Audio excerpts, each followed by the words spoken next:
अभी जो कर्म दर्शन का जो अध्ययन क्रम रहा उसको समराइज करने का प्रयास करेंगे।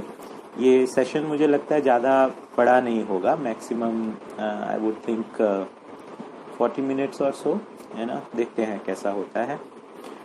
तो थोड़ा सा हिस्टोरिकल बैकग्राउंड देना चाहूँगा बाबा जी के बारे में। तो बाबा जी जो ये तो हम सब जानते हैं कि बाबा जी वेद परंपरा से थे, है ना। और वेद जो हैं वो उसके 3 खंड हैं, है ना। कर्म, उपासना और ज्ञान, है ना। कर्म खंड, उपासना खंड और ज्ञान खंड। तो इसको खंड को जो आगे कांड कहा जाता है हिंदी में, वो खंड का ही अपभ्रंश है। तो कर्म कांड, उपासना कांड, ज्ञान कांड। तो कांड और खंड, खंड से कांड बना है। तो इसमें जो बाबा जी जिस परंपरा से थे, वेद विचार परंपरा से थे, तो उनको उसमें कर्म और उपासना जो थी वो स्वीकृत थी, लेकिन ज्ञान पर उनके प्रश्न चिन्ह बनने थे। तो उसी प्रश्न चिन्ह के उत्तर के लिए उन्होंने अनुसंधान किया।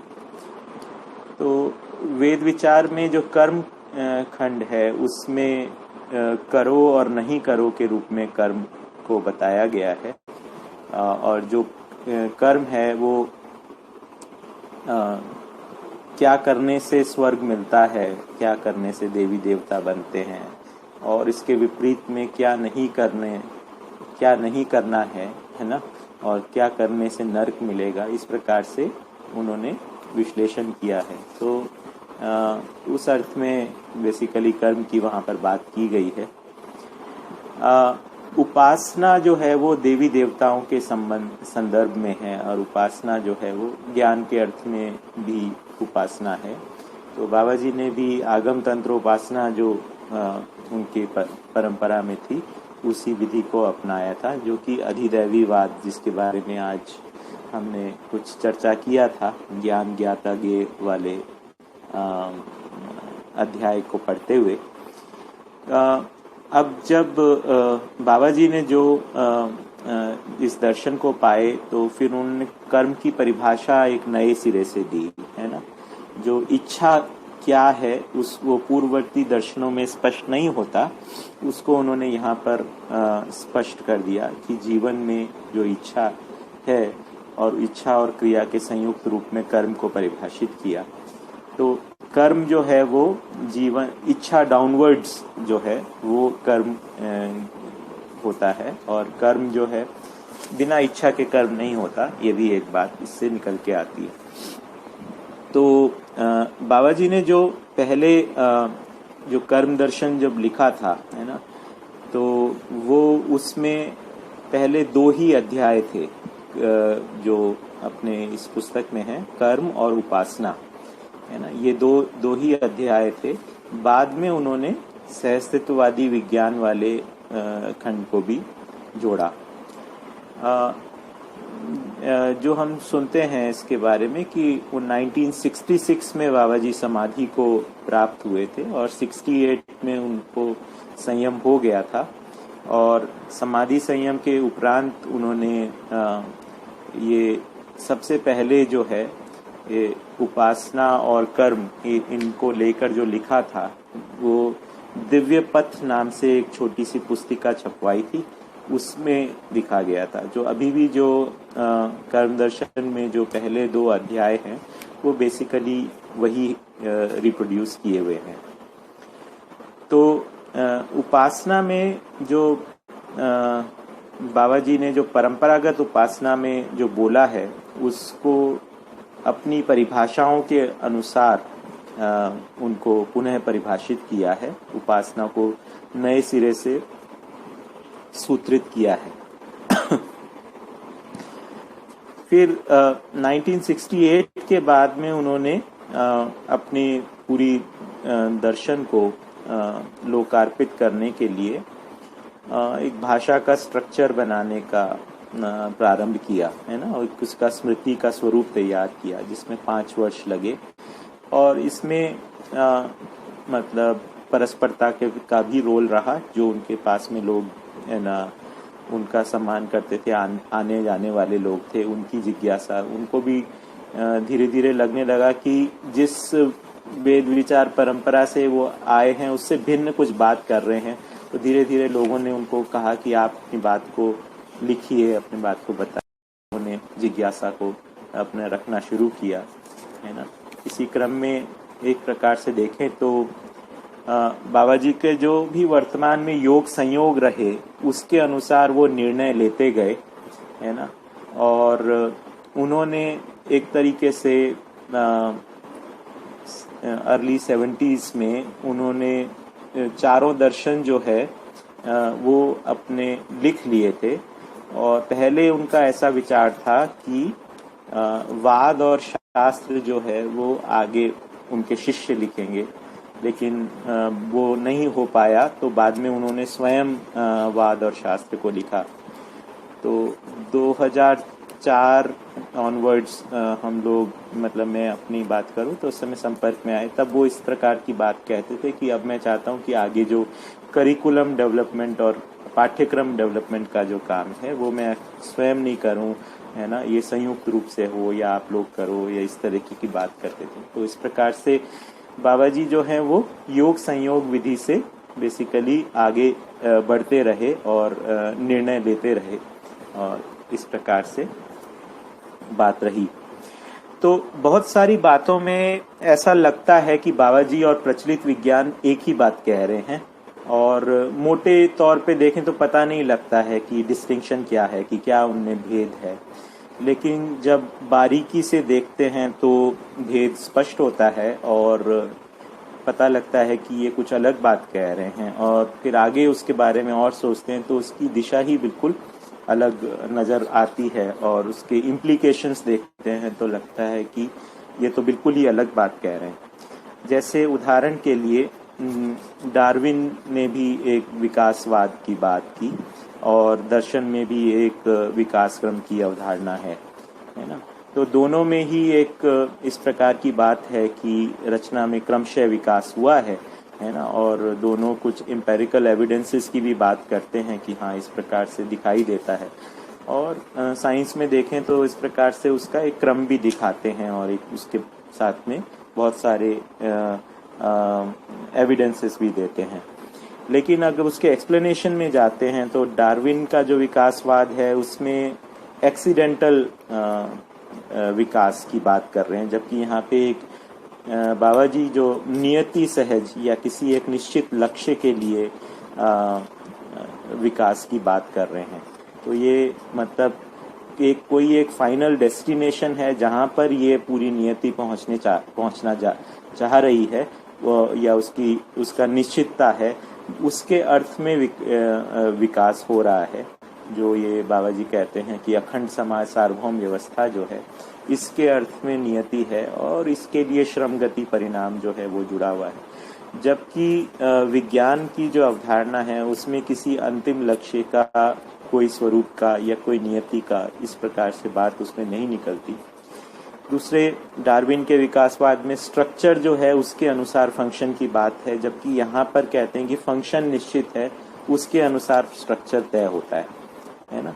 मतलब कि जैसे कैसी रचना होगी किसी जीव की या किसी वनस्पति की, उसके अनुसार उसका गुण या क्रियाकलाप होगा, ऐसा प्रचलित विज्ञान में कहा जाता है।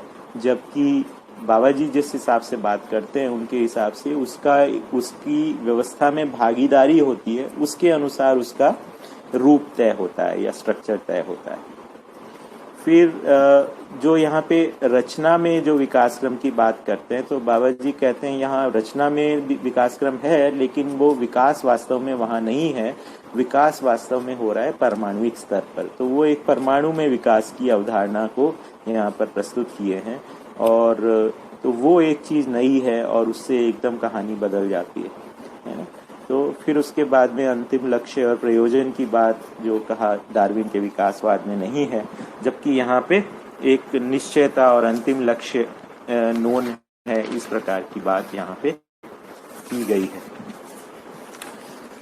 तो मतलब थोड़ा सा और इस पे अपन चर्चा कर लेते हैं। तो मध्यस्थ दर्शन को जो बाबा जी ने रखा, ये 4 भाग में रखा है ना, उसमें से 2 दर्शनों को हम अध्ययन कर चुके हैं, इसमें पठन का जो क्रम है उसमें कर चुके हैं। तो अब हम थोड़ा सा एक व्यू ले लेते हैं कि एक टॉप व्यू ले लेते हैं कि किस प्रकार से ये चारों दर्शन को में क्या आता है इसके बारे में। तो 4 दर्शन लिखे गए हैं: व्यवहार दर्शन, कर्म दर्शन, अभ्यास दर्शन और अनुभव दर्शन। तो देखेंगे तो व्यवहार दर्शन में सहअस्तित्व की अवधारणा को प्रस्तुत किया गया और फिर उसके बाद में मानव लक्ष्य और जीवन मूल्यों की बात की गई है। संबंध, न्याय, धर्म नीति, राजनीति, इनके बारे में चर्चा है। तो इस प्रकार से मानव के व्यवहार का समग्रता का स्वरूप जो है, अस्तित्व के मूल स्वरूप से लेके मानव के व्यवहार के स्वरूप की का पूरे जो लिंक्स हैं उसके बारे में चर्चा व्यवहार दर्शन में की गई है। अब कर्म दर्शन में जो बात की गई है वो इसमें क्या है, फोकस्ड तरीके से इच्छा से लेके कार्य व्यवहार तक की चर्चा है ना। तो एक प्रकार से इसमें फिर आगे विज्ञान और तकनीकी वाला पक्ष भी जोड़ लिया गया है। कुछ हद तक हमने देखा जो अध्याय 3 में कुछ भाग जो है उसमें तकनीकी के भी पक्षों को जोड़ दिया गया है। फिर आगे इनका इलेबोरेशन जो है वो हम देखते हैं कि समाधानात्मक भौतिकवाद और आवर्तनशील अर्थशास्त्र में इन्हीं का फर्दर डिस्क्रिप्शन इन सिद्धांतों के ऊपर किया गया है। ठीक है। फिर उसके बाद में अब देखेंगे तो कर्म दर्शन में एक प्रकार से अंतरंग अभ्यास की ज्यादा बात की गई है। फिर अभ्यास दर्शन में हम देखेंगे अंतरंग अभ्यास कम से कम है, बहिरंग अभ्यास या एक्सटर्नल प्रैक्टिसेस के बारे में ज्यादा चर्चा है। अभ्यास दर्शन जो है हमारी अगली पुस्तक है जिसका हम अध्ययन करेंगे। तो परंपरा के रूप में हम क्या अभ्यास करेंगे, एज ए ट्रेडिशन हम क्या अभ्यास करेंगे, ये मतलब इस बारे में जो चर्चा है वो अभ्यास दर्शन में है ना। तो परंपरा के स्वरूप में मानव जाति जो है वो किस प्रकार से जागृति के स्वरूप में जिएगी, इसकी चर्चा जो है या इसका स्वरूप का जो वर्णन है वो अभ्यास दर्शन में किया गया है। और अनुभव दर्शन में तो सार रूप में व्यापकता और संपृक्तता, आत्मा और ब्रह्म, इनके बारे में चर्चा की गई है। तो मैं सोच रहा था कि अभी हम क्योंकि समराइज कर रहे हैं कर्म दर्शन का, तो ये वाला जो पार्ट था एक तरीके से जेनेसिस या बाबा जी का किस प्रकार से इस कर्म दर्शन को प्रस्तुत किए वो है। मैं सोच रहा था कि एक बार हम मैंने कुछ पुस्तक में से कुछ सूत्रों को उठाया ताकि हम एक बार पूरी पुस्तक को एक बार रिवाइज कर लें अगले 15-20 मिनट में, और ताकि एक अपने को व्यू आ जाए कि हमने क्या चीज़ पढ़ी है कर्म दर्शन में, और ध्यान आकर्षण के लिए। और एक प्रकार से तो हमने अध्याय 1 जो है, जो हमको योगेश भैया ने प्रबोधित किया था, उसको किया। इसमें कुछ सूत्रों को मैं आपके साथ में यहाँ शेयर करना चाहूँगा। पहला जो है, कायिक, वाचिक, मानसिक व कृतकारित अनुमोदित भेदों से 9 प्रकार से हर मानव कर्म करता है ना। तो कर्म कैसे होता है, ये 9 प्रकार से बेसिकली होता है कि ये कॉम्बिनेशन परमुटेशन, कायिक कृत, कायिक कारित, कायिक अनुमोदित, उसी तरीके से वाचिक कृत, वाचिक कारित, वाचिक अनुमोदित, मानसिक कृत, मानसिक कारित और मानसिक अनुमोदित, है ना। तो ये एक सूत्र उसमें आया कि कर्म जो है वो बेसिकली मानव करता है ना, और ये इस प्रकार से करता है, ये परिभाषा उसमें आई है। प्रत्येक कर्म में क्या क्या शामिल है ना, ये सूत्र का है। प्रत्येक कर्म में कर्ता, कारण, उद्देश्य, फल और प्रभाव, ये 5 अंग समाहित रहते हैं, है ना। तो देखिए ये पूरा एक कंप्लीट व्यू देता है ये सूत्र कि कर्ता, कारण, उद्देश्य, फल, ये मिला के कर्म बनता है। आवश्यकता की पूर्ति के लिए ही संपर्क एवं संबंध है ना।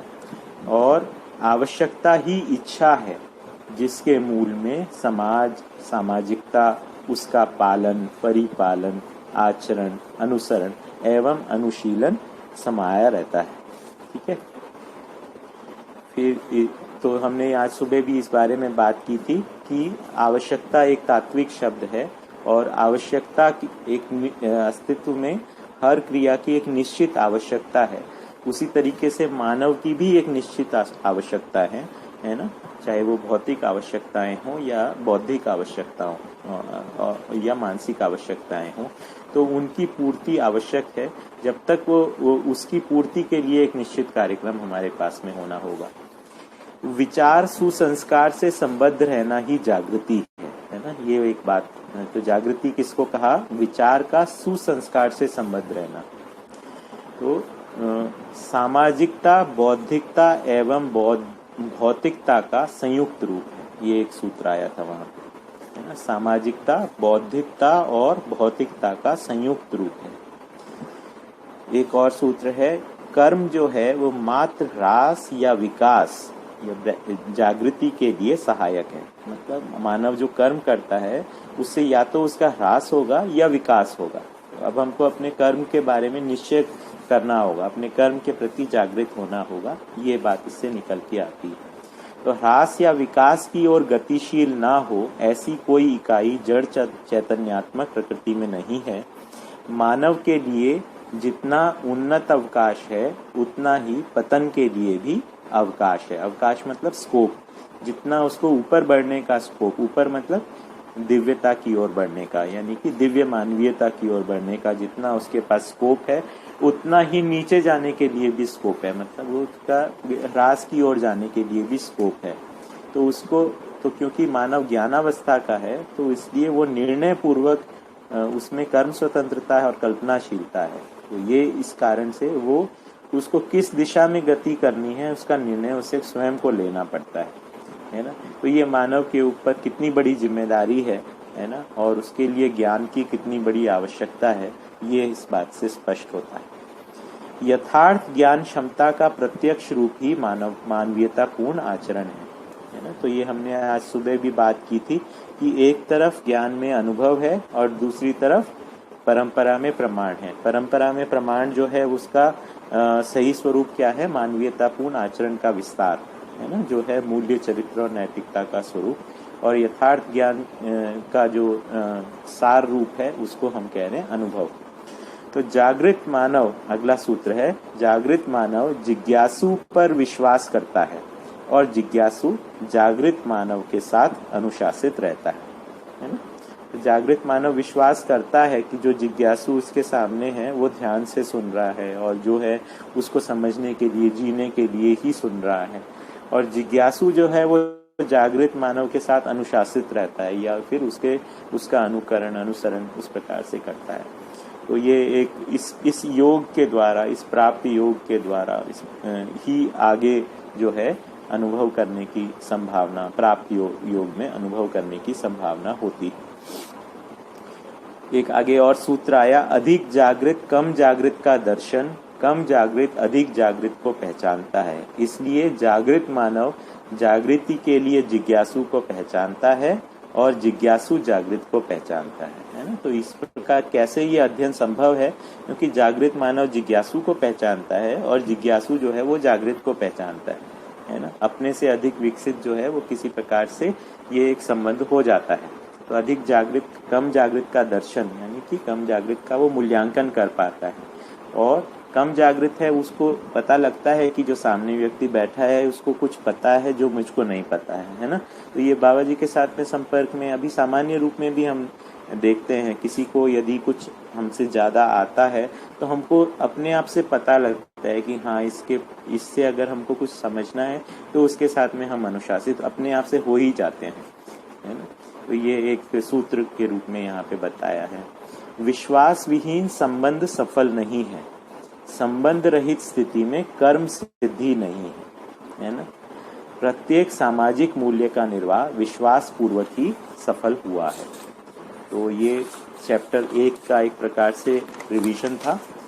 फिर उसके बाद में हमने चैप्टर 2 जो उपासना और विवेक, ये हमको सुरेंद्र पाठक भैया और सुनीता पाठक दीदी ने प्रबोधित किया था अहमदाबाद से। थोड़ा सा पानी पी लेता हूँ।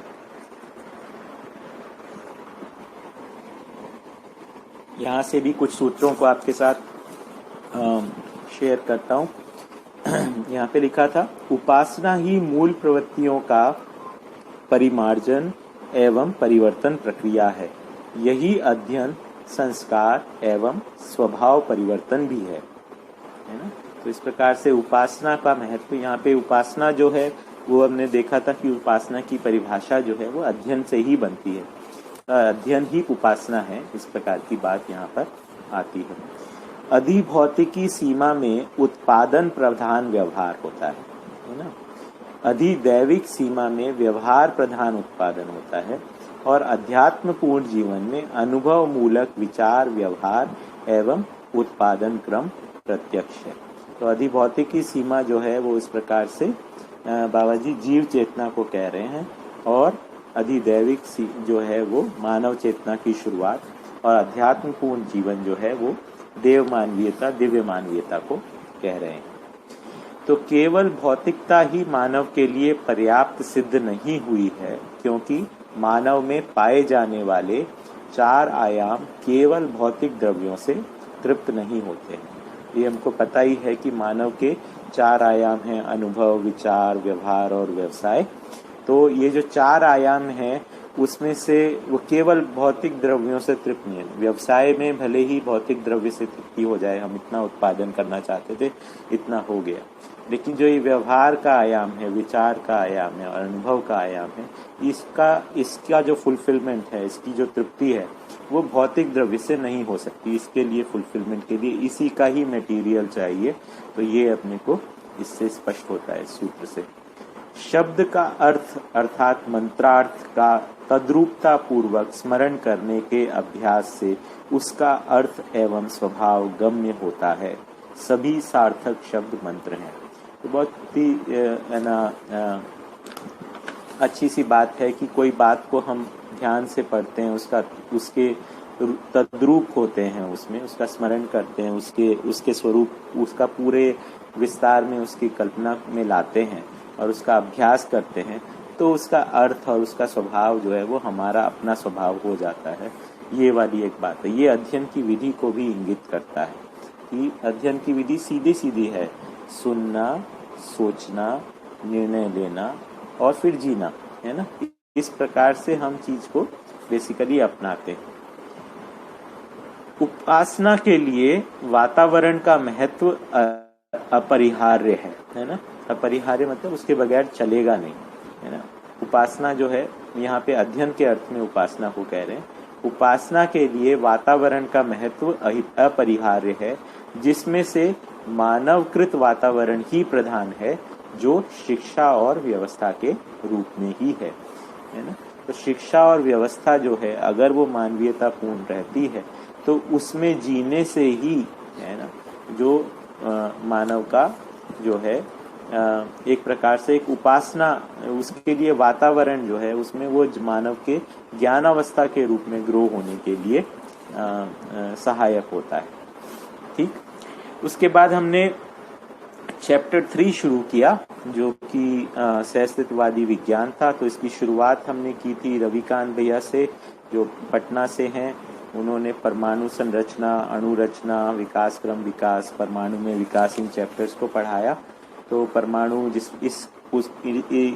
इन अध्यायों में परमाणु को व्यवस्था का मूल स्वरूप होना प्रतिपादित है और परमाणु में विकास जो है वो गठनपूर्ण परमाणु है और जीवन का चैतन्य में संक्रमण, इस बारे में चर्चा यहाँ पे हुई थी। तो रविकांत भैया ने साथ में यहाँ पर प्रचलित विज्ञान से भी एक कुछ तुलनात्मक रूप से बात रखी थी। इसके बाद में अध्याय 4, 5 और 6 को अनीता शाह दीदी रायपुर से संबोधित किए थे हमें। इसमें मनस्वस्थता का रूप, सहअस्तित्व, स्थिर, विकास और जागृति, निश्चित, अनुभव और जागृति की स्थिरता और निश्चयता, इसके बारे में बात हुई थी। फिर उसके बाद हम चले गए हैदराबाद, जहाँ पे प्रदीप रमन चरला जी ने ऊष्मा और धरती का संतुलन, ये अध्याय को हमें प्रबोधित किया था।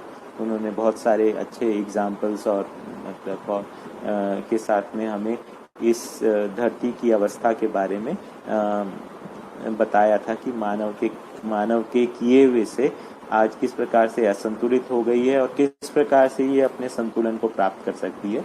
तो धरती के संतुलन के सूत्रों के बारे में उन्होंने चर्चा की थी।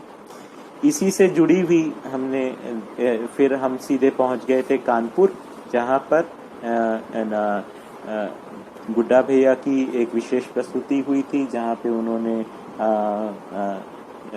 अपने द्वारा बनाए गए बहुत सारे यंत्रों से कृषि से जुड़े हुए जो है वो पूरा उन्होंने डिस्क्राइब किया कि किस प्रकार से कृषि को किया जा सकता है बिना धरती को घायल किए हुए, है ना।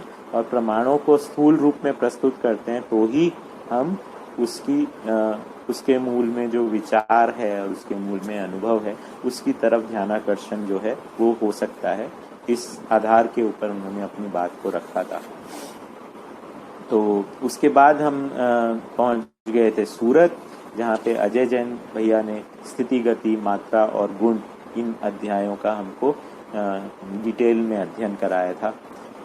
उसके बाद हम लोग पहुंच गए थे हजारों किलोमीटर दूर कनाडा में, जहां महेंद्र भैया ने बल और शक्ति प्रत्यावर्तन अध्यायों का हमको अध्ययन कराया था। तो महेंद्र भैया का वहां पर उनका स्वास्थ्य भी उस समय ठीक नहीं था और काफ़ी उनके लिए ऑड टाइमिंग था, लेकिन वो इस कार्यक्रम के प्रति उनकी निष्ठा जो है वो पूरी बनी हुई है। उन्होंने कहा कि नहीं, मुझे करना ही है, और उन्होंने इस कार्यक्रम को हम लोगों को बहुत उपयोगी लगा। उनके कई बातों पर हमारा ध्यानाकर्षण हुआ। इसके बाद हम गए थे मानव तीर्थ में, जो वहाँ के द्वितीय वर्ष के जो अध्ययनार्थी हैं उन्होंने हमें दबाव, प्रवाह, तरंग, विद्युत चुंबकीय बल, देश, दिशा, दूरी, विस्तार, आयाम, कोण और काल, इनके ऊपर पुष्पेंद्र साहू भैया, गुंजन पनारा भैया और मनन पटेल भैया ने हमारा प्रबोधन किया था। तो वो बहुत बढ़िया रहा। और वहीं से ही फिर उसी दिन गौरी दीदी का भी यहाँ पे प्रबोधन हुआ। मानव जीवन और शरीर के संयुक्त रूप में मानव है। और आज सुबह हमने ज्ञान, ज्ञाता, ज्ञेय और दृष्टा, कर्ता, भोक्ता वाले अध्यायों का अध्ययन किया।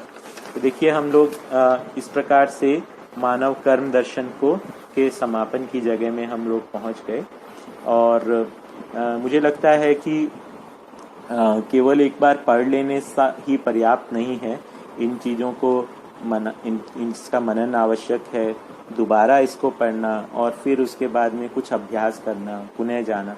लेकिन मुझे लगता है एक बार हम अगर लाइन टू लाइन पढ़ लेते हैं तो फिर उसके बाद में हमारा एक जो पढ़ने से जो झिझक है या फिर भाषा को लेके जो कठिनता है वो हमारी हट जाती है। तो यही इस कार्यक्रम का उद्देश्य भी है कि हम इस दर्शन को उपलब्ध करा दें और जो बाबा जी का जो मैसेज है उसको यथावत हम किस प्रकार से लोग सुलभ बना दें, है ना।